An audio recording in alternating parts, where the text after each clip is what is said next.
సరే బద్ధకం వదలలేకపోతున్నావు కదా, మెయిన్ ప్రాబ్లం అదే కదా. సరే అదే బద్ధకంతో ఒక 5 నిమిషాలు 6 నిమిషాలు ఈ వీడియో చూడు. తర్వాత కూడా నీకు బద్ధకం వచ్చిందంటే చెప్పు. నేను మీ ఇంటికి వచ్చి నీ బదులు నేను పని చేసి, బాబు బద్ధకం వదిలేసి పని చేస్తే ఇలా ఉంటుందని నేను నీకు ప్రూవ్ చేస్తా. ఎప్పుడైనా నీకు అనిపించిందా, అరే అమ్మ 10th క్లాస్లో ఉన్నప్పుడు అందరూ చదువు చదువు అంటే ఎర్రి పప్పులు వీళ్ళంతా చదవమంటున్నారు ఏంట్రా, ఒకలా చదువుదేముంది, అర్జెంట్గా కాలేజీలోకి వెళ్ళిపోవాలి, కాలేజీకి అయిపోయిన తర్వాత జాబ్కి వెళ్ళిపోవాలి, మనకి జీతం వచ్చేద్దే, బిందాస్గా ప్రతి నెల డబ్బులతో హ్యాపీగా ఉండొచ్చు అని అనుకున్నావు అప్పుడు. కానీ ఎప్పుడైతే నువ్వు ఇంటర్వ్యూకి వెళ్ళినప్పుడు, లేదంటే ఏదైనా జాబ్కి వెళ్ళినప్పుడు నువ్వు సరిగ్గా ఇంగ్లీష్ మాట్లాడట్లేదనో, లేదంటే నీ దగ్గర సబ్జెక్ట్ లేదనో వెళ్ళిపోమన్నప్పుడు ఏమనిపించింది? 10th క్లాస్లో అందరూ అందుకని అనుకుంటూ చెప్పారు అని చెప్పి నీ ఎదురుకుండా ఎవడైనా ఒక 10th క్లాస్ ఇంటర్మీడియట్ స్టూడెంట్ మీ చుట్టాల్లోనో నీ చుట్టుపక్కల కనిపిస్తే నువ్వు వాడికి చెప్తావు, రే చదువుకోరా నాయన, నానా సంకలం ఆగుతున్నావు ఇక్కడ రోడ్ల మీద, నీకు అర్థం అవ్వట్లేదు అని చెప్తావు. ఏ నువ్వు ఆ వయసులో ఉన్నప్పుడు కూడా ఇంకొకటి ఎవడో నీకు చెప్పాడు కదా, ఒరే చదువుకోరా, చదువుకోక మేము వ్యవసాయం చేసుకుంటున్నాం, గేదెలు కాసుకుంటున్నాం, కూలి పనులు చేసుకుంటున్నాం అని. అప్పుడు నీకు బుర్రకెక్కల. కానీ బుర్రకెక్కే సమయం వచ్చేటప్పటికి నీ చేయి జారిపోయింది. ఇప్పుడు నువ్వు చదువుతానన్నా నీ బాడీ, నీ మైండ్, నువ్వు ఇప్పుడు ఏదైతే ఉందో ఏజ్, అదంతా నిన్ను యాక్సెప్ట్ చేయదు. సో బద్ధకం కూడా అంతే.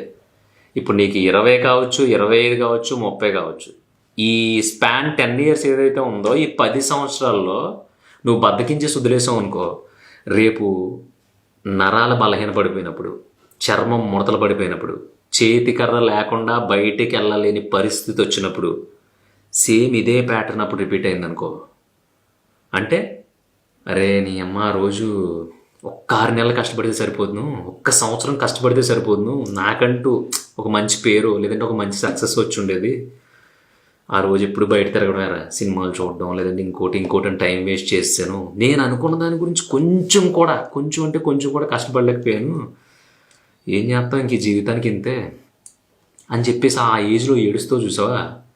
నిజం చెప్తున్నా, నువ్వు ప్రశాంతంగా చచ్చిపోలేవు, కుమిలి కుమిలి కుమిలి కుమిలి పోతావు.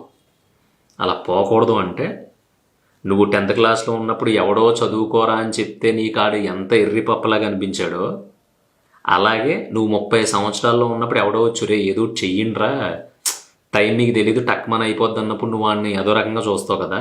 50 సంవత్సరాలు వచ్చిన తర్వాత మళ్ళీ నువ్వు 30 సంవత్సరాలు ఏజో చూసినప్పుడు కూడా నీకు అదే అనిపిస్తుంది, ఆ రోజుల్లో నేను చెప్పింది అనకుండా ఇలా తిరిగాను, ఇప్పుడు ఏం చేయలేని పరిస్థితి, అన్నీ ఉన్నాయి, నాకు తెలివితేటలు ఉన్నాయి, ఎలా చెయ్యాలో తెలుసు, కష్టపడగలిగే స్థాయి ఉంది, అన్నీ ఉన్నాయి, కానీ నేను ఏం చేయలేకపోయానురా, నువ్వన్నా చెయ్యరా అని ఇంకొకటి నువ్వు చెప్తావు. నీకు 50 సంవత్సరాలు వచ్చినప్పుడు మళ్ళీ 30 సంవత్సరాలు మీ రిలేటివ్ అబ్బాయికో నీ చుట్టుపక్కల ఉండేవాడుకో.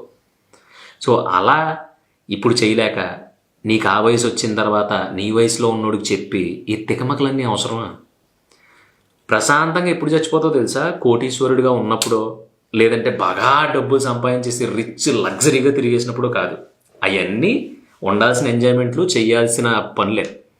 కానీ నువ్వు ఒకటి సెట్ చేసి, ఆ సెట్ చేసిన దాన్ని అచీవ్ చేసి, ఆ కిక్కుతో నువ్వు సంపాదించుకున్న దాన్ని ఎంజాయ్ చేస్తావు చూసావా, మజా మామూలుగా ఉండదు చెప్తున్నా. ఇదంతా చెప్పడానికి రీజన్ ఏంటంటే, బద్ధకం అంటే ఒంటికి సంబంధించింది కాదు, పొద్దున్నే లేచి ఆ పని కూర్చుని చేసేయాలి ఎలాంటిది కాదు. ఫస్ట్ మెంటల్ బద్ధకం వదిలి. ఆ మెంటల్ బద్ధకం ఎలా ఉంటుంది చెప్పనా? ఒక పని చేద్దాం అనుకుంటావు, ఆ పని చేసే టైంకే నీ దరిద్రం బాగోక ప్యారలల్గా నీ ఆఫీస్ పనో, లేదంటే ఇంట్లో పనో, లేదంటే బయట ఎవరో ఏదో పని అప్ చెప్తేనో పని తగులుతుంది. నువ్వేం చేయాలి?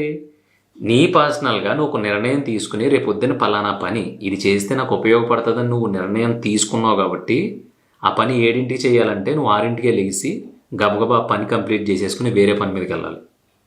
అంతేగాని లెగిసేటప్పటికి 7 అయిపోయింది కదా, పోన్లే నా పని రేపు పొద్దున్న చేసుకుందాం అని చెప్పేసి ఆఫీస్లో ఏదో పని అప్ చెప్పాడని ఆ పని మీదకి, ఇంట్లో లేదో పని అప్ చెప్పారని ఈ పని మీదకి వెళ్ళిపోయావు అనుకో, చండాలంగా ఉంటుంది. వాళ్ళు కూడా నేను ఇబ్బంది పెట్టరు, ఈ పని ఇప్పుడు చేసేయాల్సిందే అని. కానీ నీకుండే బద్ధకం ఏంటంటే, నీ పని మీద కంటే అవతల పని మీదకి నీకు ఎక్కువ, అంటే ఆశ ఎక్కువ. ఇది రేపు పొద్దున్న చేద్దాం, ఆ పనులన్నీ లేకపోయి ఉంటే నేను చేసేసేవాడిని అని చెప్పి నీకు నువ్వు కాంప్రమైజ్ చేసేసుకుంటావు తెలుసా. అది ప్రపంచంలో అన్నిటికంటే చాలా ప్రమాదకరమైంది, గుర్తుపెట్టుకో.